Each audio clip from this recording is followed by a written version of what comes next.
GSSC की हो चाहे जेपीएससी की हो, उसमें इम्पोर्टेंट जो क्वेश्चंस हैं जो वन्य जीव अभयारण्य से पूछी जाती है, वन्य प्राणी संरक्षण से पूछी जाती है, नेशनल पार्क हो गया कहाँ पे है, कौन कहाँ पे है, उसके बारे में पढ़ेंगे। ठीक है, कब मतलब उसकी स्थापना हुई थी, ऑब्जेक्टिव क्वेश्चन के साथ। ठीक है, जितने भी हैं पूछे जाते हैं वो इस टॉपिक में कवर हो जाएगा, इस वीडियो में कवर हो जाएगा। ठीक है, तो सबसे इम्पोर्टेंट सबसे पहला क्वेश्चन है, बेतला राष्ट्रीय उद्यान की स्थापना किस वर्ष की गई। बेतला राष्ट्रीय उद्यान में बहुत सारी बातें हैं जो आपको पढ़ना चाहिए। ठीक है, बेतला राष्ट्रीय उद्यान में बहुत सारी बातें हैं जो आपको पहले जाननी चाहिए। तो कौन कौन सी बातें हैं? तो सबसे पहले बात है कि आपको पूछी जाए, जानना है कि बेतला से जो शब्द है उसकी फॉर्मेशन कहाँ से हुई है। बेतला जो वर्ड है उसकी फॉर्मेशन कहाँ कैसे हुई है, तो वो भी आपको पता होना चाहिए। ठीक है, तो बी से होता है क्या, बाइसन। ठीक है, ई से एलिफेंट। ये आपको जानना पड़ेगा क्योंकि आपको कभी भी क्वेश्चन में पूछ देगा, 2-3 दे देगा और बोलेगा कि इसमें से कौन सा जो है वो बेतला वर्ड में नहीं आता है, तो उस समय जो है वो आप का क्वेश्चन जो है वो नहीं बना पाओगे। टी से टाइगर, बेतला है ना, एल से लेपर्ड। ठीक है, उसके बाद ए से एक्सिस। ये सबको आपको जानना है, बेतला का मतलब जो है वो ये ही होता है। ठीक है, ये आपको एक बार में पढ़ के एक बार में आपको दिमाग में रखना ही रखना है, तभी जो है वो आप जो है वो सारे क्वेश्चंस को सॉल्व कर पाओगे। ठीक है, और इसके बाद क्वेश्चन देखते हैं क्या क्या है, क्या क्या पूछी जा सकती है, यहाँ से क्या क्या क्वेश्चंस और पूछी जा सकती है इसके बारे में देखते हैं। ठीक है, तो जो भी यहाँ ऑप्शन दिया गया है, जो भी यहाँ पे ऑप्शन में दिख रहा है आपको, ये सब जो है वो किसी न किसी क्वेश्चन का आंसर है ना। तो सबसे पहले 1932 दिख रहा है आपको। ठीक है, 1932 दिख रहा है आपको। हाँ, तो 1932 का मतलब क्या है, मतलब यहाँ पे ऑप्शन में सिर्फ हमें पूछा गया कि स्थापना किस वर्ष की गई है। ठीक है, तो स्थापना कोई एक वर्ष में किया गया, तो 1932 में भी कुछ ना कुछ घटना हुई होगी। जो एग्जामिनर है, जो भी सेटर है, वो स्टूडेंट्स को कंफ्यूज करने के लिए ऑप्शन में ऐसा देता है ताकि कुछ और समझ के वो टिक कर दे। ठीक है, और गलती करके निकल जाए, है ना। तो 1932 में कुछ ना कुछ हुआ था, तो ये नहीं समझना है कि बेतला राष्ट्रीय उद्यान की स्थापना ही 1932 में हुई थी। तो 1932 में क्या हुआ था, तो 1932 में पहली बार, ये उस समय राष्ट्रीय उद्यान के रूप में नहीं था। ठीक है, पहली बार शेर की जनगणना, दुनिया में शेर की जनगणना पहली बार कहीं पे हुई थी, तो 1932 में हुई थी और इसी जगह पे हुई थी। ठीक है, 1974 में क्या हुआ था, 1974 में भी कुछ ना कुछ हुआ होगा। तो 1974 में क्या हुआ था, बाघ परियोजना की स्थापना हुई थी। बाघों की संरक्षण के लिए यहीं पे बाघ परियोजना की स्थापना किया गया था। ठीक है, कब, 1974 में, 1974 में। 1986 में क्या हुआ था, तो बेतला राष्ट्रीय उद्यान की स्थापना हुई थी। उस समय 1986 ही इसका आंसर होगा। 1982 में क्या हुआ था, 1982 में भी कुछ ना कुछ घटना हुई होगी। ठीक है, 1982 की जो घटना है वो इस क्वेश्चन से मतलब बेतला राष्ट्रीय उद्यान से मतलब रिलेटेड नहीं है। ठीक है, वो दूसरे उद्यान से संबंध रखता है। 1992, तो वो भी हम लोग जान लेते हैं क्या कि 1992 में क्या हुआ था। तो 1992 में क्या हुआ था, हाथी परियोजना की स्थापना हुई थी। हाथी परियोजना की स्थापना हुई थी, लेकिन ये हुआ कहाँ था, ये यहाँ पे नहीं हुई थी, है ना। ये हुआ था क्योंकि ये कहाँ पे होता, दालमा वन्यजीव अभयारण्य में। दालमा वन्यजीव अभयारण्य में इसकी स्थापना हुई थी, है ना। ये है कहाँ पे, तो पूर्वी सिंहभूम में, मतलब जमशेदपुर में, है ना। ठीक है, ये पूर्वी सिंहभूम में इसकी स्थापना हुई थी। तो पूछी जाएगी कि 1992 में हुई थी हाथी परियोजना की स्थापना हुई थी और कहाँ पे हुई थी? दालमा वन्यजीव अभयारण्य में। ये सारे ऑप्शन का मतलब हम आपको बता दिए, ठीक है। आगे और भी इसी से क्वेश्चंस आएंगे जो बिना मतलब समझाए आप हम लोग टिक करके निकल जाएंगे, है ना। झारखंड राज्य में राष्ट्रीय उद्यानों की कुल संख्या कितनी है? तो एक ही है, और वो कौन सा है? बेतला। एक ही है और कौन सा है? बेतला, ठीक है। ऑप्शन नंबर 1 टिक करके निकल जाएंगे। झारखंड राज्य में राष्ट्रीय स्तर का एकमात्र वन्यजीव अभयारण्य कौन सा है? वन्यजीव अभयारण्य। यहाँ पे देखो पूछा जा रहा है वन्यजीव अभयारण्य। जो हम लोगों ने पहले पढ़ा था वो क्या था? वो वन्यजीव अभयारण्य की बात नहीं हो रही थी, वो वन्यजीव अभयारण्य की बात नहीं हो रही थी। वो क्या थी? राष्ट्रीय उद्यान था। वो सब क्या थे? राष्ट्रीय उद्यान थे, है ना, सब राष्ट्रीय उद्यान थे। ये क्या है? वन्यजीव अभयारण्य।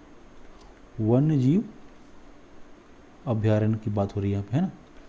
तो वन्यजीव अभयारण्य अलग है, राष्ट्रीय उद्यान से वन्यजीव अभयारण्य जो है वो अलग है। तो कैसे अलग है, क्या अलग है, उसको आप एक नई वीडियो में मैं आपको बताऊंगा, ठीक है। आप लोग को चाहिए जानना है, जो लोग नहीं जानते हैं वो कमेंट करके हमें बताएं, उसके लिए मैं आप लोग को अलग से एक वीडियो में बताऊंगा। तो झारखंड राज्य में राष्ट्रीय स्तर का एकमात्र वन्यजीव अभयारण्य कौन सा है? झारखंड राज्य में राष्ट्रीय स्तर का एकमात्र वन्यजीव अभयारण्य कौन सा है? पलामू वन्यजीव अभयारण्य राष्ट्रीय स्तर का है। पलामू वन्यजीव अभयारण्य जो है वो राष्ट्रीय स्तर का है। बाकी जितने भी वन्यजीव अभयारण्य हैं सब क्या है? स्टेट लेवल के हैं, सब हैं स्टेट लेवल का। नेशनल लेवल का एक ही है, कौन? पलामू वन्यजीव अभयारण्य।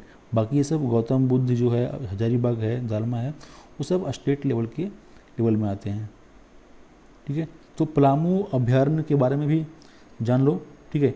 तो इसकी जो एरिया है वो 794 वर्ग किलोमीटर में ये फैला हुआ है। आगे इसके बारे में आपको पढ़ने को मिल सकता है, हो सकता है आपको अगले क्वेश्चन में मिल जाएगा, ठीक है। झारखंड राज्य का दूसरा बड़ा वन्यजीव अभयारण्य कौन सा है? बोलो ना, झारखंड राज्य का दूसरा बड़ा वन्यजीव अभयारण्य कौन सा है? तो पहला तो है पलामू, बताया था मैंने आपको, 794 वर्ग किलोमीटर, है ना, ये आपका है, ठीक है। दूसरा कौन सा है? लावालौंग। दूसरा है लावालौंग। इसकी जो एरिया कितना है? 207। आप लोग कमेंट करके बताइए हमें कि लावालौंग वन्यजीव अभयारण्य जो है वो कहाँ पे है। तीसरा नंबर आता है हजारीबाग का, ये कितना है? 186 वर्ग किलोमीटर, स्क्वायर किलोमीटर, ठीक है। निम्न में से किस वन्यजीव अभयारण्य में हाथी परियोजना प्रारंभ की गई है? आप लोगों को बताया था ना, हाथी परियोजना की जो प्रारंभ किया गया था, कहाँ पे तो किया गया था? दालमा वन्यजीव अभयारण्य में। कब किया गया था? 1992 में, है ना। आप लोगों को बताया था उसमें। ये है कहाँ पे? तो पूर्वी सिंहभूम में। एक क्वेश्चन पे आप लोग जितने भी हो सकता है वो हमें पता कर लेना चाहिए, ठीक है। झारखंड में किस वर्ष की हाथी परियोजना की शुरुआत की गई थी? झारखंड में किस वर्ष हाथी परियोजना की शुरुआत की गई थी? बताया था मैंने 1992 में। कहाँ पे किया गया था? तो दालमा वन्यजीव अभयारण्य में। ये है कहाँ पे? तो पूर्वी सिंहभूम में, है ना। ये सारी बातें जानने से क्या होता है, आपको एक ही क्वेश्चन में और भी क्वेश्चन का आंसर आपको पता होना चाहिए। निम्न में से कौन सा अभयारण्य प्रवासी पक्षियों के लिए प्रसिद्ध है? कौन सा अभयारण्य प्रवासी पक्षियों के लिए अभ्यारण्य? तो ये उधवा पक्षी विहार। यह है कहाँ पे? साहेबगंज में, है ना। यहाँ पे प्रवासी पक्षी मतलब सीजन जब आती है तो दूसरे देशों से पक्षी जो यहाँ पे आते हैं कुछ कुछ टाइप के, तो ये एक याद रखना है आपको, फेमस से जगह है उधवा पक्षी विहार साहेबगंज का, जहाँ पे प्रवासी पक्षियाँ आते हैं। झारखंड में किस स्थान पर बिरसा भगवान जैविक उद्यान अवस्थित है? और मांझी में है। ये आपको मोटा मोटी याद रखनी है, ठीक है। झारखंड में किस स्थान पे बिरसा भगवान जैविक उद्यान है? बिरसा भगवान जैविक उद्यान, ये आपको तो याद ही रखना है ना। बिरसा भगवान जैविक उद्यान कहाँ पे है? तो ये और मांझी में है, ठीक है। पूछी जाएगी कि इसकी स्थापना कब हुई थी? पूछी जाएगी कि इसकी स्थापना कब हुई थी? तो 1954 में इसकी स्थापना हुई थी, है ना। ये कहाँ पे है? चकला और मांझी में। चकला, जगह का नाम चकला है और ये और मांझी में है ना, यहाँ पे। झारखंड में बिरसा मृग विहार किस स्थान पर अवस्थित है? झारखंड में बिरसा मृग विहार किस स्थान पर अवस्थित है? बिरसा मृग विहार ये कालामाटी में है, ठीक है। कहाँ पे है? कालामाटी में, खूंटी में है ये, है ना, खूंटी में। इसकी स्थापना जो है वो कब हुई थी, आप लोग जो है वो हमें कमेंट करके बताइए। झारखंड राज्य में जवाहरलाल नेहरू जैविक उद्यान किस जिले में अवस्थित है? बस याद रखना है आपको, झारखंड में जवाहरलाल नेहरू जैविक उद्यान जो है वो बोकारो में है, बोकारो में है, बस इतना याद रखना है आपको। जवाहरलाल नेहरू जैविक उद्यान बोकारो में है, ये आपको याद रखनी है। झारखंड में मूता में अवस्थित, झारखंड, इसके पहले एक और क्वेश्चन था, मैंने बैक कर लिया। झारखंड में स्थित बिरसा भगवान जैविक उद्यान की स्थापना किस वर्ष की गई थी? मैंने बताया था 1954 में। बिरसा ये कहाँ पे था? ओरमांझी में था। बिरसा भगवान जैविक उद्यान कहाँ पे था? ओरमांझी में था। झारखंड के मूता में अवस्थित मगर प्रजनन केंद्र की स्थापना किस अंतर्राष्ट्रीय संस्था के सहयोग से की गई थी? मूता एक जगह का नाम है, रूका, है ना, वहाँ पे मगर प्रजनन केंद्र की स्थापना हुई थी, जिसकी किसके सहयोग से की गई थी? ठीक है, तो ये IUCN के सहयोग से की गई थी और ये 1987 में की गई थी, ये भी पूछी जाएगी। ऑप्शन नंबर बी यहाँ पे आएगा। अगली बार पूछी जाएगी कि कब हुई थी, तो 1987 में। झारखंड के मूता में अवस्थित मगर प्रजनन केंद्र की स्थापना किस वर्ष हुई थी? तो 1987 में हुई थी। झारखंड में पार्क एवं बगीचों के प्रबंधन एवं विकास हेतु सरकार की नई पहल झारपार्क्स के तहत निम्न में से कौन सा पार्क शामिल नहीं है? देखो, पार्क एवं बगीचों के प्रबंधन के लिए और इसके विकास के लिए 10 पार्कों को चिन्हित किया गया था झारखंड सरकार की तरफ से, ठीक है। उस 10 को आपको याद रखना पड़ेगा, 10 आप याद रखिएगा, तभी जो है वो आपका जो है वो अभी ऑप्शन टिक कर पाओगे, ठीक है। तो आप लोगों को मोटा मोटी बताता हूँ कौन कौन से हैं। तो पहला है बिरसा मुंडा जैविक उद्यान, बिरसा मुंडा जैविक उद्यान। दूसरा है दीनदयाल पार्क।